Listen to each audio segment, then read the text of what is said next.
welcome to Oh the Horror, where we all go a little mad sometimes. I'm Jack Ellis, And I'm Matt Ellis.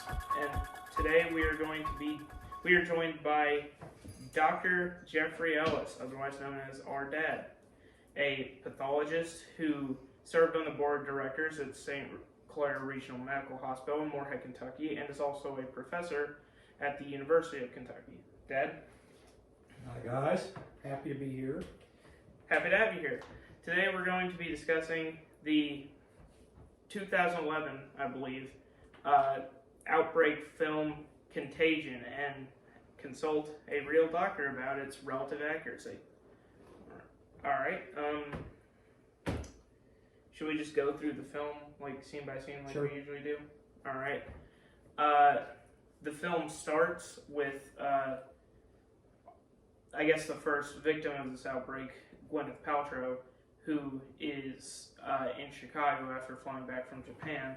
Hong Kong. Or Hong Kong, duh. And, yeah, she's talking on the phone with somebody, and she's feeling a little under the weather, and I don't remember, did she die, like, after she gets back home or something like that? Or... I think so. Yeah, she does. Yeah, and the outbreak takes place, or the outbreak starts right around when Thanksgiving happens, and as the days roll on, more and more people seem to die of seemingly the same symptoms, and I believe it's the CDC, is issuing this an outbreak, or a pandemic, if you will. In the early stages of this movie, how do you think how accurate is it of the CDC's response to this newfound disease? That's what you would expect them to do. They would work with the World Health Organization, which is in Geneva, and the CDC and the WHO work together to sort of, because this would be an international incident, because she caught it in China, I believe, or someplace in Asia. So yeah, but that's exactly how the CDC and the WHO would work together. Right, and then, because the problem was with it, like, it was sure to spread both internationally because she brought it back with her to Chicago, but remember, she gave it to one of the waiters at the casino she was at.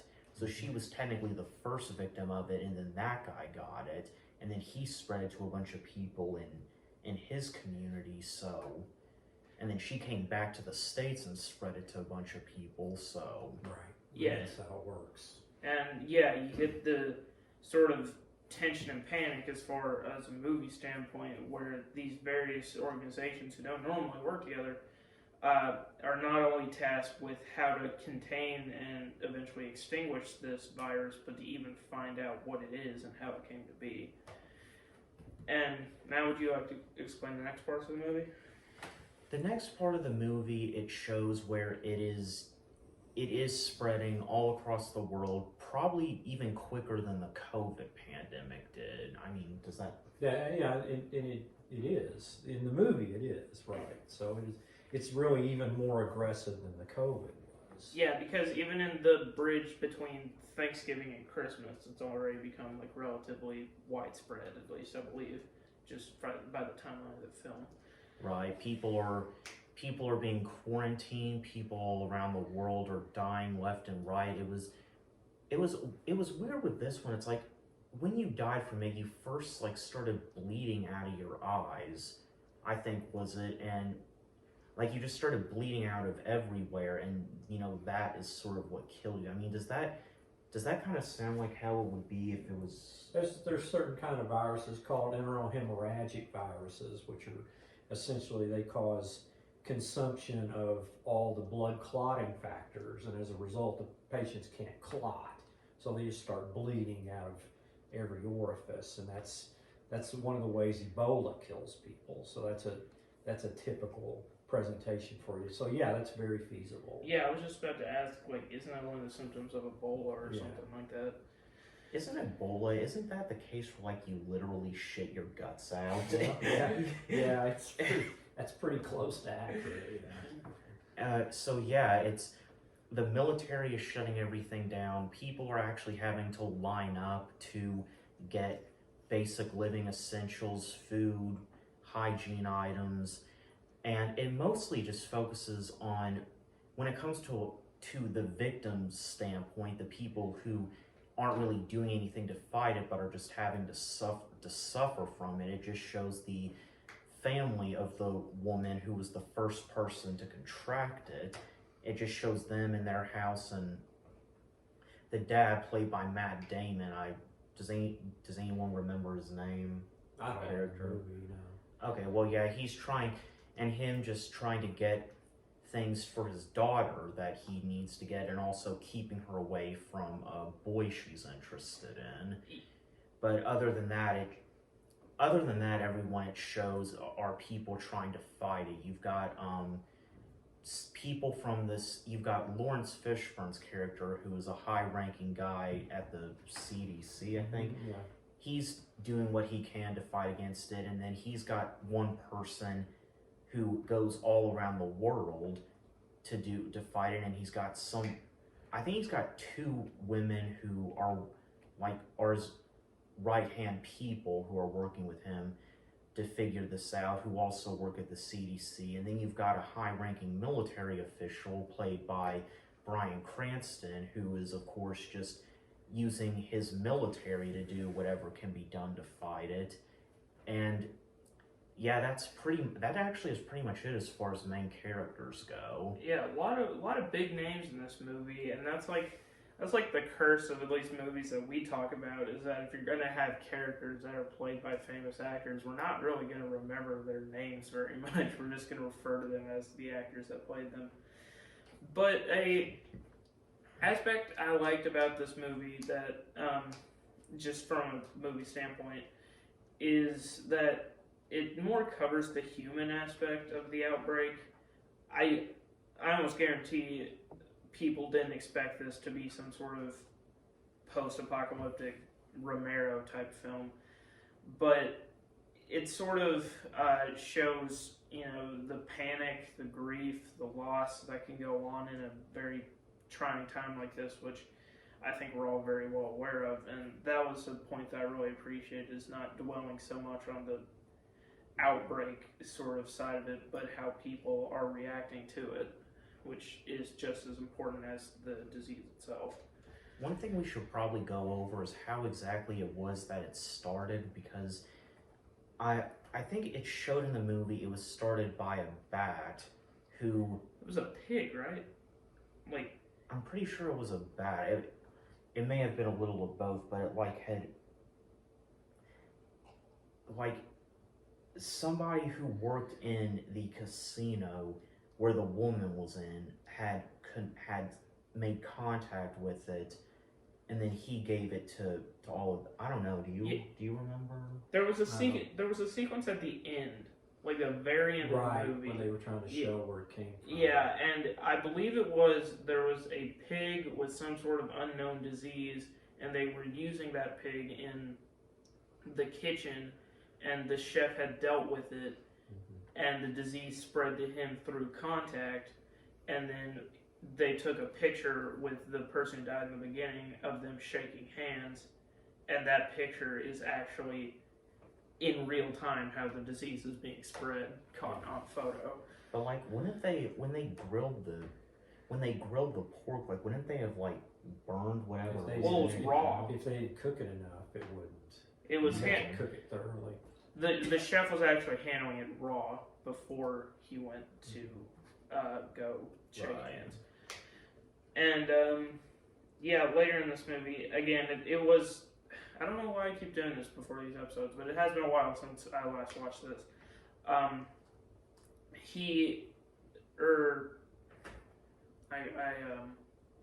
can't remember. I remember that as the outbreak sort of gets worse, and one person who's supposed to be fighting it and getting these evacuations together ends up dying from it herself, a friend of Lawrence Fishburne, which I was actually not expecting. Right. the country starts to go into a panic, and this part of the movie is what I really felt was sort of prophetic for what's happened in the past 2 years, with such things as alternative cures, rampant conspiracy theories, and panic buying. With the inclusion of plot points like Forsythia, the journalist who is peddling misinformation and hate against the CDC and WHO, and the use that supermarkets are being, swarmed and even looted at points. How do you personally feel about the accuracy of how the CDC went about finding a cure for this? Well, it was over the top a little bit. I mean, as far as, I think they used the serum from one monkey or something, essentially created a cure out of that. I think that was the Outbreak movie. Oh, was that the other one? Okay. Yeah. I can't remember exactly how they came about the cure in this. Yeah, neither can I. I mean, that's what it was. I know it showed that one. I think Zoe Deschanel played her. She was probably the one that died. She went like all around the world, and I don't know. I guess she was just collecting different possible ingredients for a cure.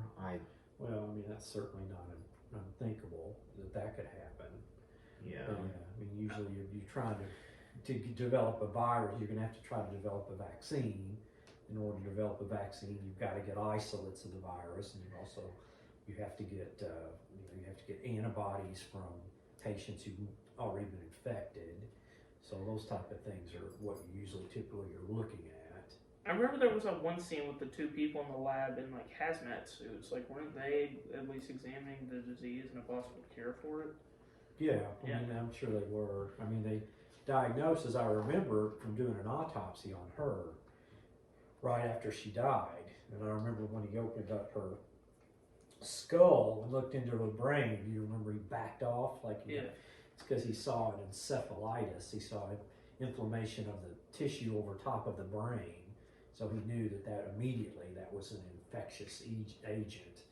And so he really freaked out, I think, if you remember that right. Yeah. And so that makes sense. Yeah.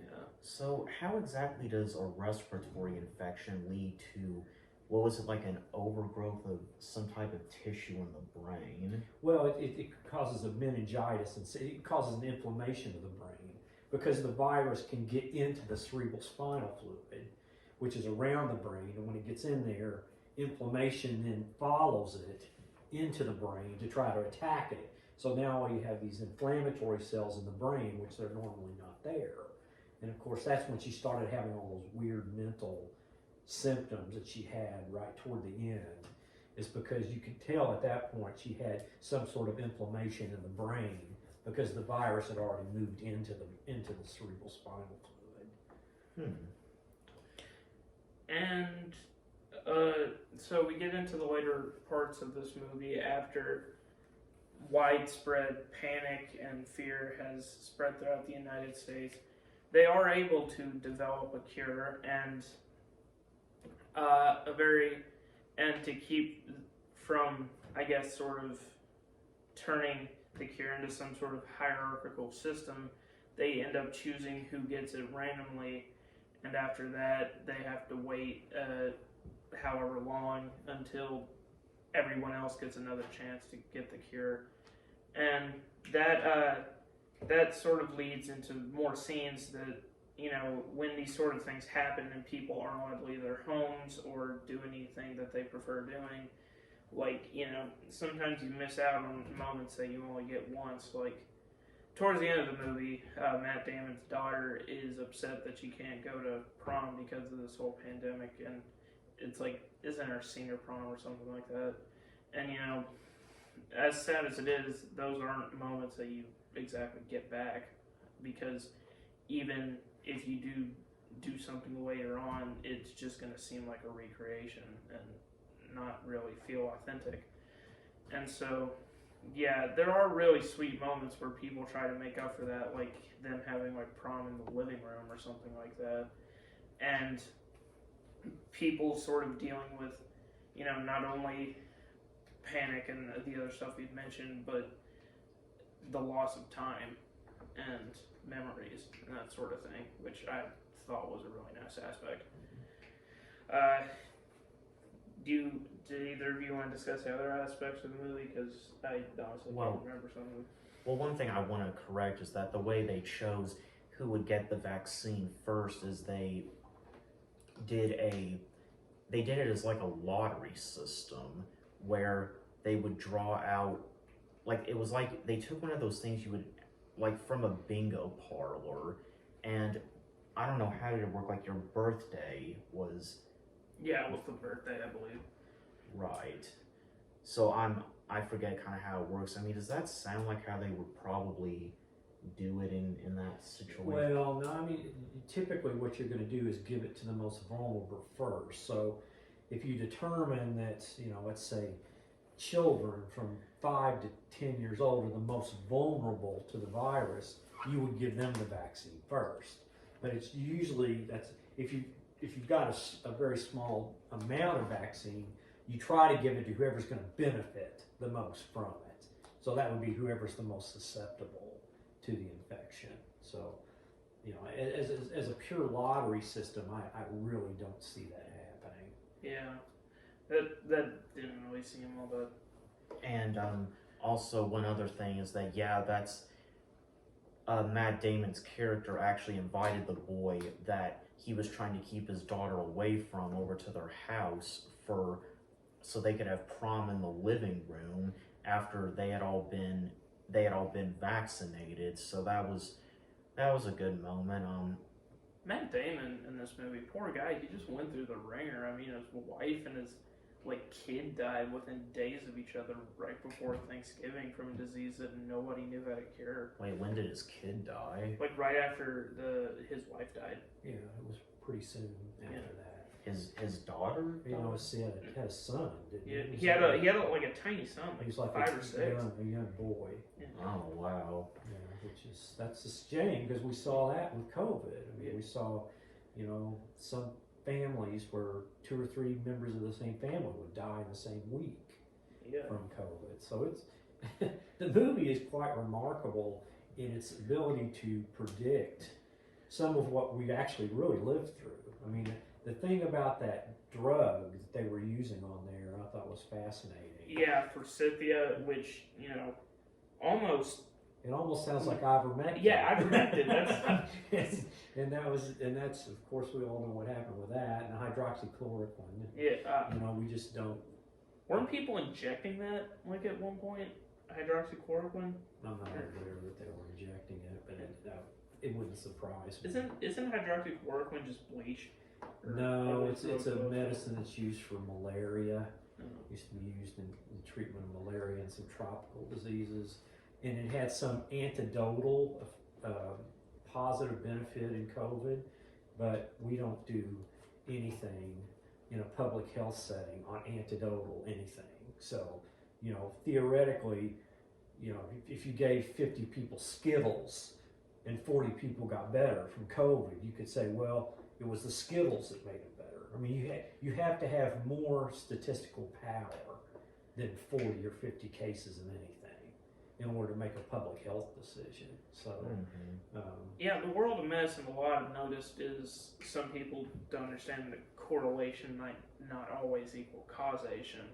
I guess the most famous case would be that one doctor who said that vaccines cause autism or something like that. And unfortunately, he was eventually shown to be not only incorrect but also fraudulent because his data he had later admitted was forged. So people died because of unfortunately, especially in Great Britain, they really bought into it there for 2 or 3 years, and they quit vaccinating kids, and then a lot of those children in Great Britain started dying of whooping cough because they weren't getting vaccinated.